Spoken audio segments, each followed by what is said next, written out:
Professor Nigel Healy, the Vice Chancellor of Fijian University, Professor of the Agriculture, the Dean of the College of Agriculture, Precision Forestry, the senior management team of Fijian National University, members of the Senate, professors, college staff, the Deputy Secretary of Agriculture, Mr. Jonas Savalawa, Director of Research, and senior staff from Ministry of Agriculture, faculty members of FNU, students, members of the public, ladies and gentlemen, Bulavanaka to you all.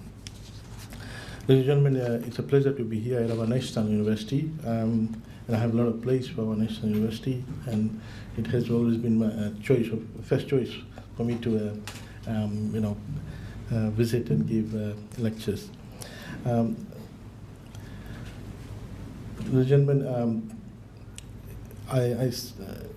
today we all are quite familiar with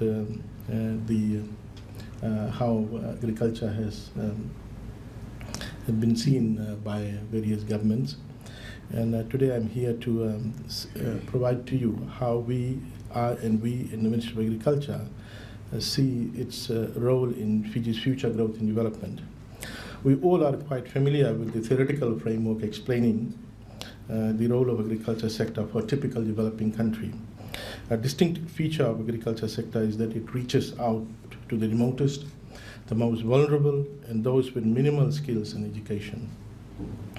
In the early stages of growth, the agriculture sector has played an important role in providing a livelihood to most of the population, ensuring food security, in absorption of labor and creating new employment, in transferring surplus for the establishment and expansion of the non-agriculture sector, and lastly, in generating foreign exchange for the country.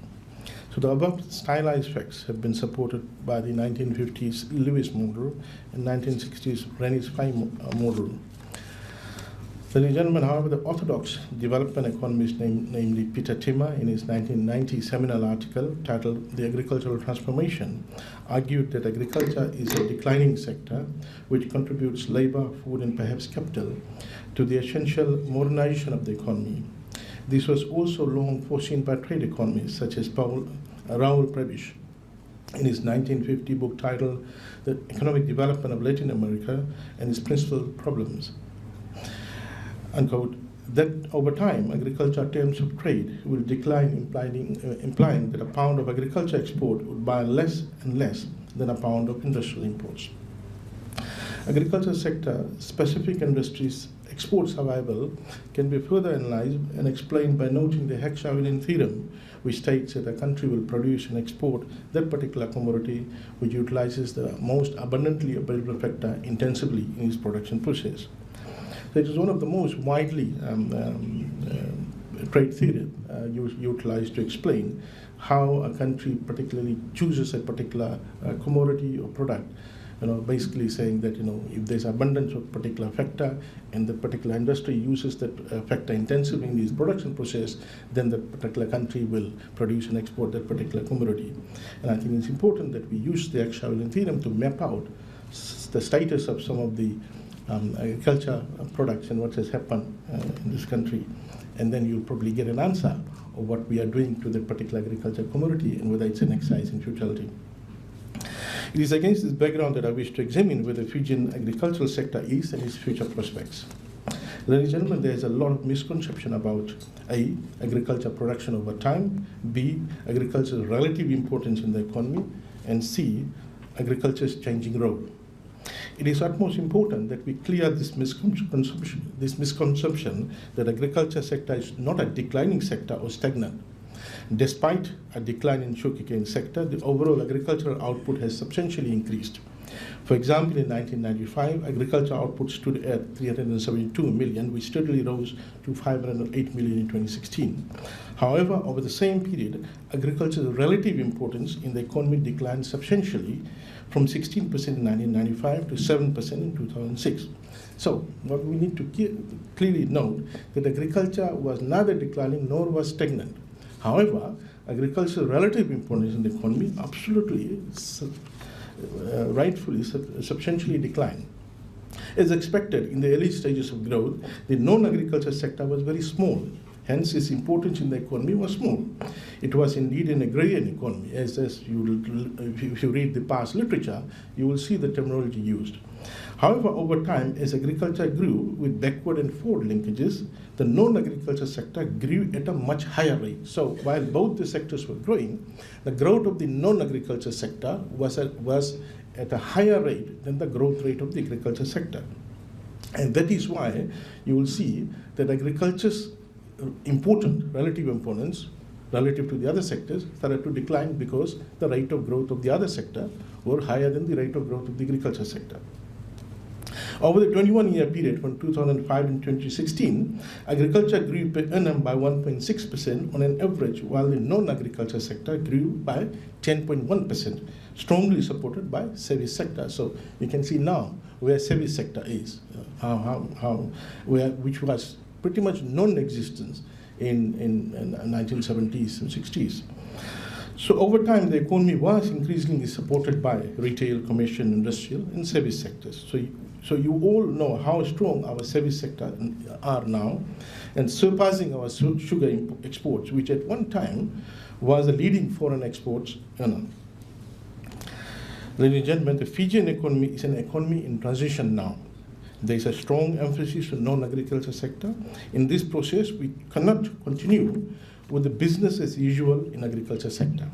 The role of agriculture sector is changing. A relative importance of the existing roles has also changed, and new roles have also surfaced. So, if you look at earlier on when I alluded to the roles of agriculture sector that was there then, two things has happened. New roles have come in, and secondly, the relative importance of those roles have changed. Weights of those roles for Fijian economy has changed.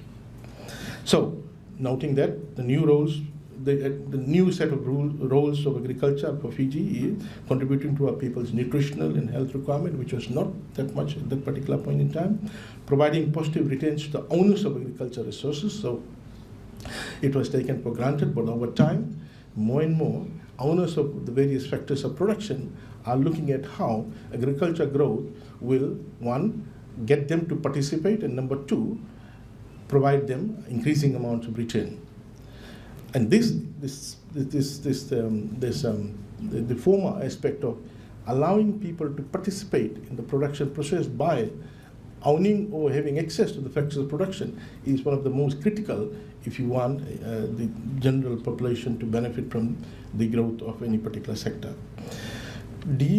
C, contributing to government's revenue base via agriculture activity and sales. D, savings in loss of foreign reserve via substitution of imported production by raising it locally. E, growing stock of foreign reserve by exporting agriculture products.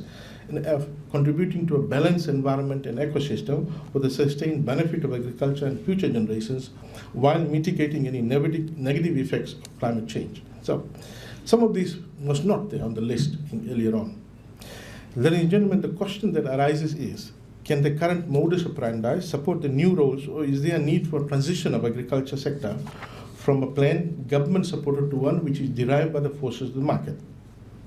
The current agriculture sector is characterized by, one, declining farm sizes, B, government grants and crowding out of private sector in borrowing, perception of agriculture as a secondary enterprise, aging of farmers in the agriculture sector, shortage of agricultural workers and rising wage rates, government investment on creating an enabling environment, perils of government-supported supply searching for demand, can supply continue to create demand, and lastly, agriculture's response to climate change. And I'm going to examine this in detail. Declining farm sizes. The 2009 agriculture census reveals that 28% of the farms are a size less than 1 hectare, while 94% are less than 10 hectares. In 1968, average farm size was 7.2 hectare in 1968, which in 2009, the last census, stands at 3.87 hectares. So reduction from 7.2 on an average to 3.87 hectares. This marks a considerable shift in farm size. The declining farm size contributes to declining farm and household income. While smaller farms will contribute to smaller farm net income, lower than the household poverty line income, farmers and commentators tend to rush in and comment that the enterprise is unprofitable because the household is in poverty. And this is widespread in Fiji. Commentators, politicians, they will say, oh, look at that, it's a 4-5 member household earning only a net income of 3,000, that's below poverty line income, and therefore that particular enterprise is unprofitable. Total misconception and disjoint between enterprise profitability and household income. We all know this is not true. The enterprise is profitable, but because the farm size is small, the farm net income is lower than the household poverty line income. To raise the household income, what needs to be done is to raise farm size or improve farm productivity and efficiency. The declining farm size is also contributing to another problem, that is restricting expansion and surplus creation. While a farmer can produce for the market, derive surplus, reinvest and expand further, farm size will limit this process of surplus creation, and thus farm size holding will become another obstacle to the expansion of agriculture sector over the medium to longer term. So land availability will be critical for a new strategy of outward expansion. So one of the issues, unlike a normal private sector business in agriculture, is that if you treat agriculture as a business, and the critical notion about business is you create surplus, you part of it, you pocket it, and the remaining part you reinvest, and that's how businesses expand. But in agriculture sector, you want to treat agriculture as a business, but because you have this other factor, a binding constraint of land size, and not able to in the short to medium term expand the land holding, you really are restricted, constrained to expand agriculture as a business using the notion of less surplus creation and reinvestment. Government grants and crowding out of private sector borrowing. Government has for long provided a range of grants and subsidies to attract, retain and entice farmers to expand production on their farms. Such grants crowd out private sector borrowing and make it difficult for financial institutions, despite other problems of collateral and proper land ownership, to fund agriculture given low levels of take-up. So, financial institutions have tried a number of times to come up with all kinds of packages, but when you have government coming in and continuously funding probably the same entity and enterprise, then financial sector tries to withdraw. And then at one point in time, when FDB was established primarily as a lending institution for agriculture sector, you found FDB moving away totally, and most of its loan portfolio was non-agriculture, because they finally realized that, look, it really can't generate revenue by lending into agriculture sector because take-up was low, ability to repay, and collateral, all those issues were there. So we can realign government support in two stages.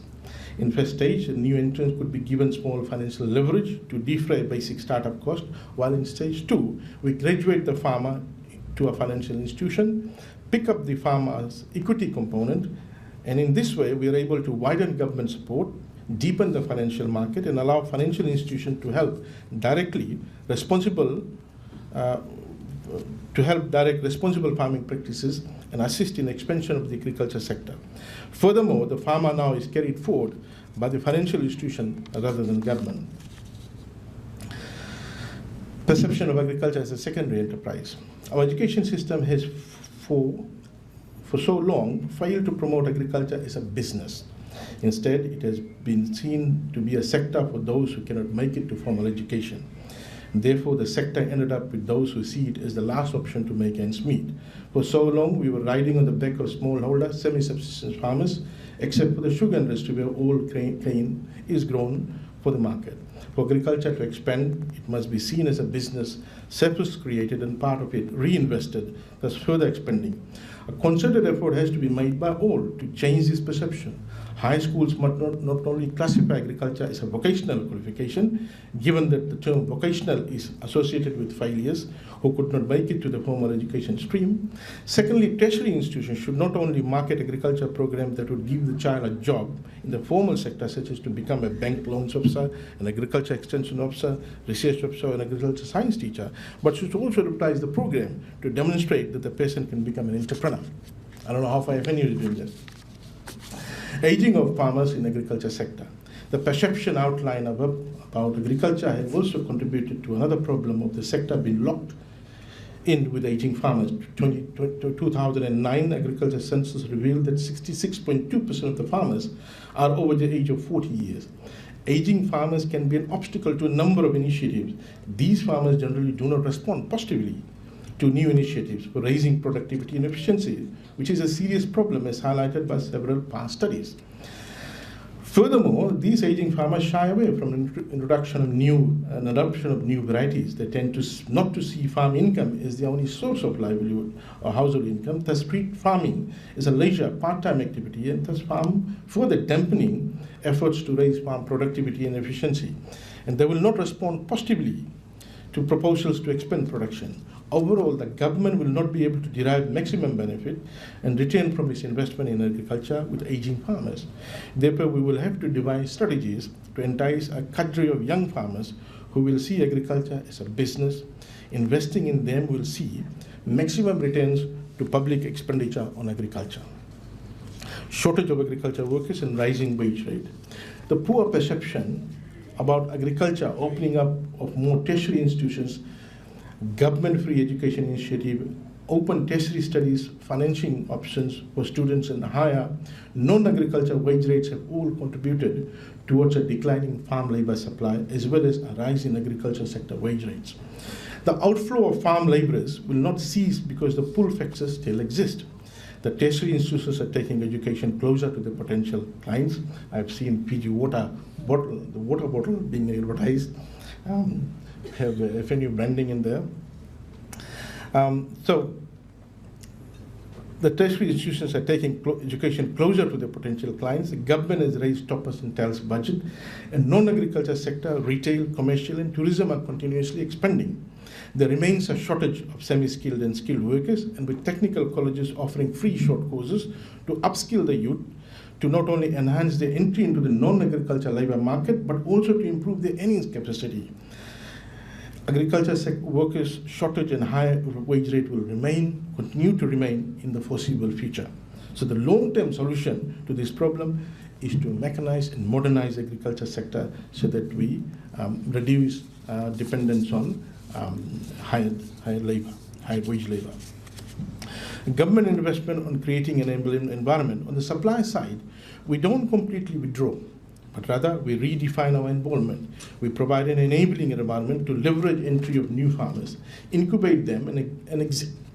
We must note that public goods are important in facilitating the implementation of new technologies. Physical infrastructure, like roads, integrates areas with major markets and reduces the cost of transactions. Other variables such as electricity have their own important impact, and these investments contribute to derived demand for future in agriculture. Investment in such projects is not immediately connected to agriculture programs, but nevertheless has a strong impact on agriculture growth and of course on the welfare of rural population. This is also the case with health and schooling. This has several consequences.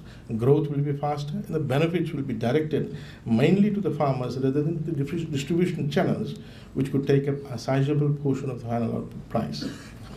Perils of government-supported supply searching for demand. A closer perusal of Fiji's agriculture over the last 5 decades reveals that for so long, we were silently supporting the ideology that supply will create its own demand. So we were incentivizing the farmers, giving them grants, subsidies, and they continued to produce and supply. In doing so, we had distorted the factor markets via subsidies and grants. We had created temporary factor markets. There were several consequences arising out of this.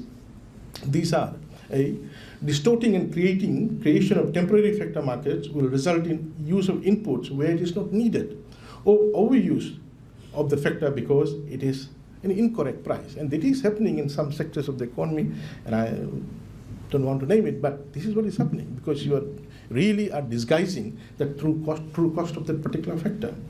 Expansion of agriculture sector in marginal lands, so by distorting the factor market, by giving grants and subsidies. Interestingly, grants are given to get, to start planting in, hilly areas, etc.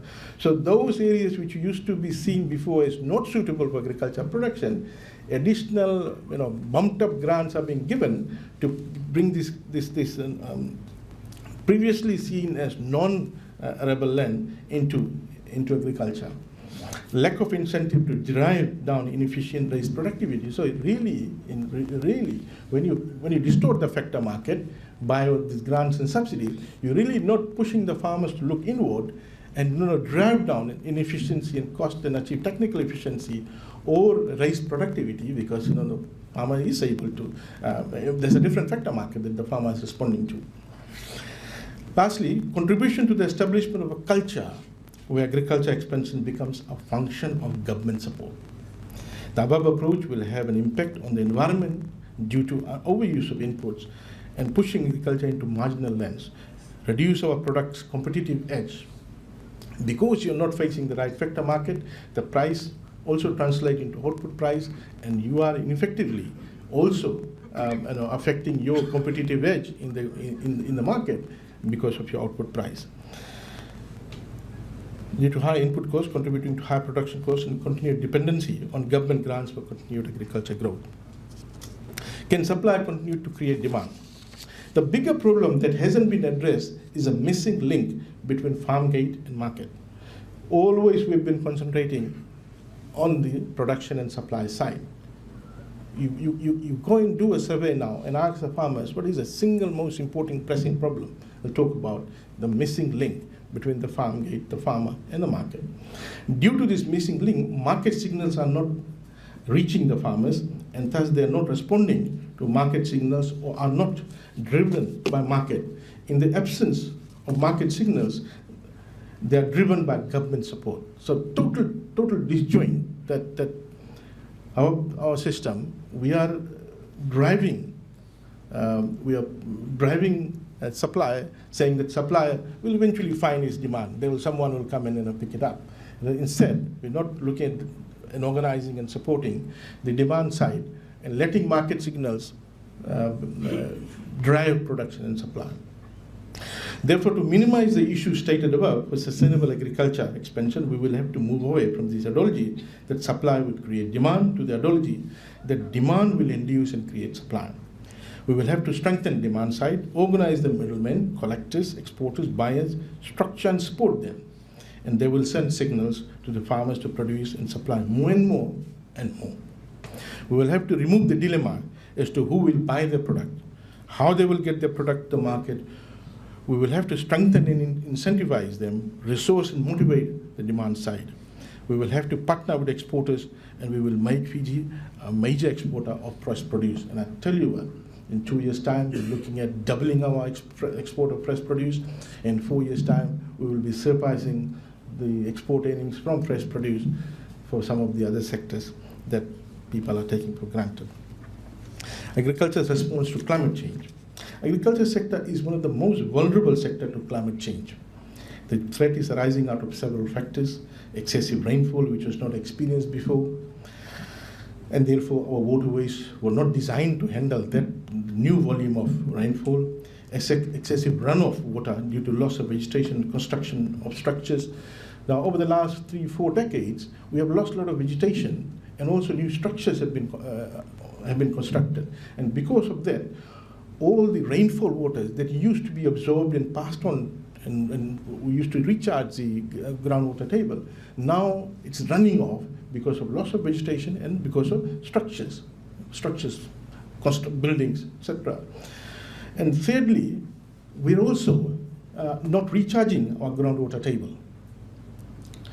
The impact of these three factors have resulted in riverbank erosion and loss of arable agricultural land. The case in point is Singatoka Valley. People talk about the salad bowl, but the salad bowl is disappearing. Every year we're losing about 6 meters of land alongside the Singatoka River. Siltation and clogging of waterways, threatening infrastructure, crops and livestock communities. And this is every time we hear about this, that, thank you.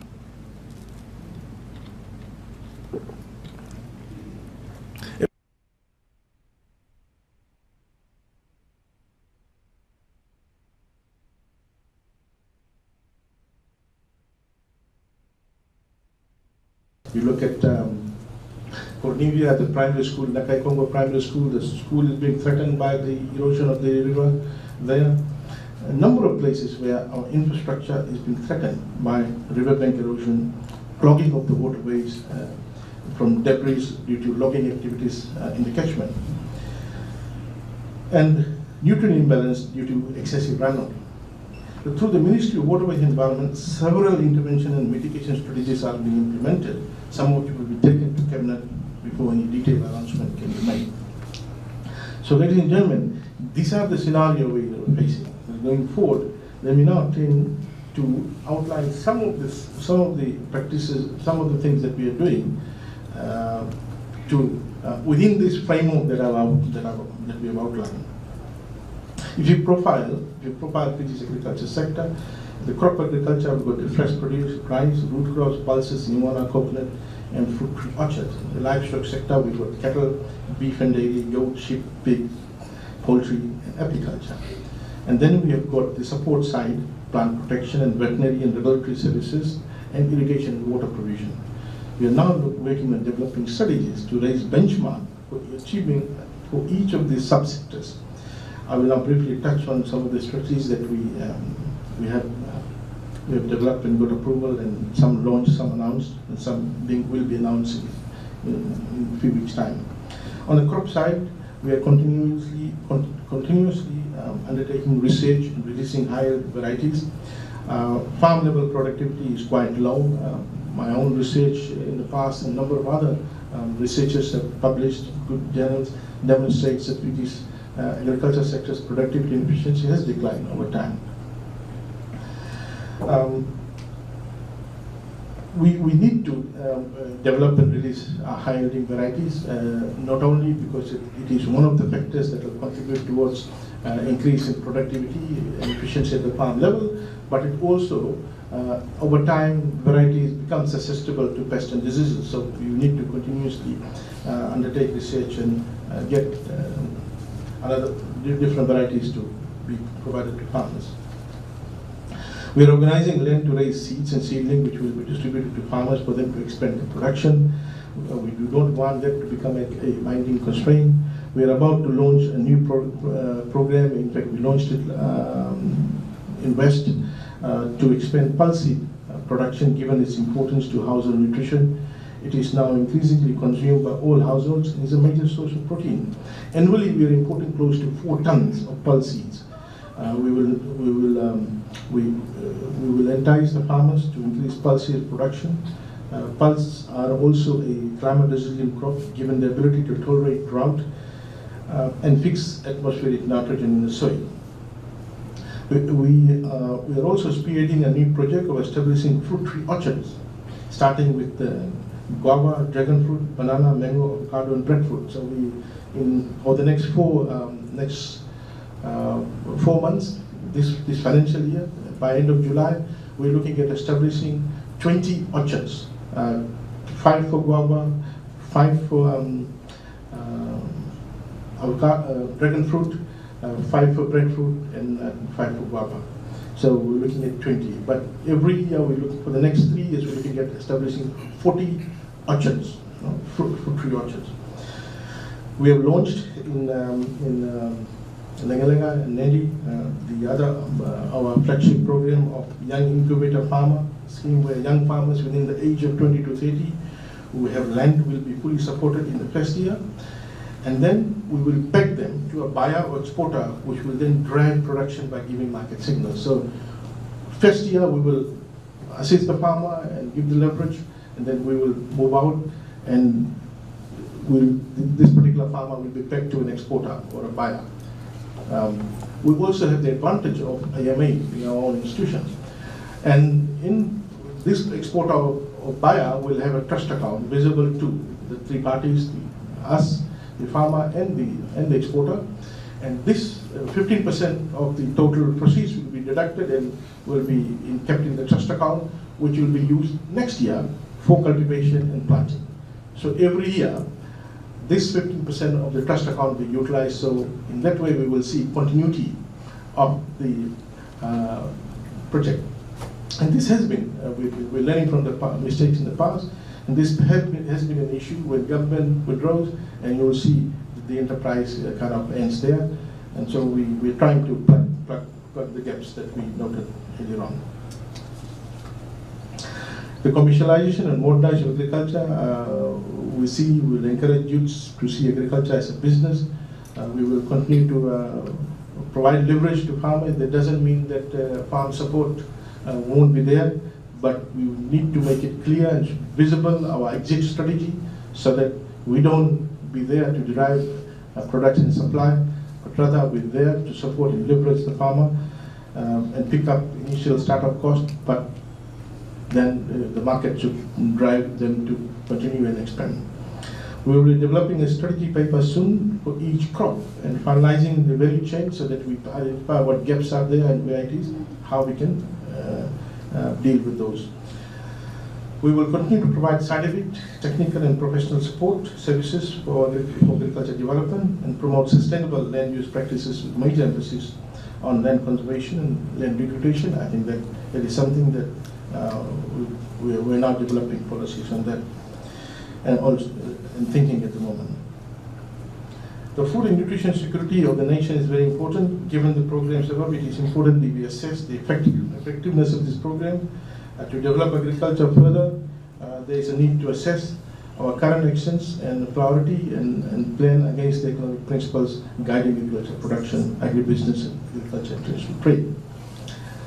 We need to make our agriculture sector demand-driven, and demand-driven extension services and demand-driven production. It is important that while we encourage our diversification on diversifying agriculture sector, we also scale up successful commodities, and this will be seen as business entrepreneurship. We're also now looking at how we can expand our livestock sector. In doing so, we wish to eradicate our livestock sector of diseases in particular. We have recruited 5 full-time veterinary qualified vets, first time ever. We've got that number of qualified vets, and I'm sure there'll be more intake when the first lot of graduates come out of FNU. To eradicate our livestock farms of TB and brucellosis. It took Australia 40 years to do that. We need to put in strategies and start, and I think we've done well last year. We've just recruited more staff to assist us in, and also changed the legislation to allow us to go into the farms and get test the animals. But we're working also very closely with Biosecurity Authority of Fiji to ensure that we don't introduce any new pests and diseases in Fiji. We are slowly releasing high-yielding breeds to replace existing ones.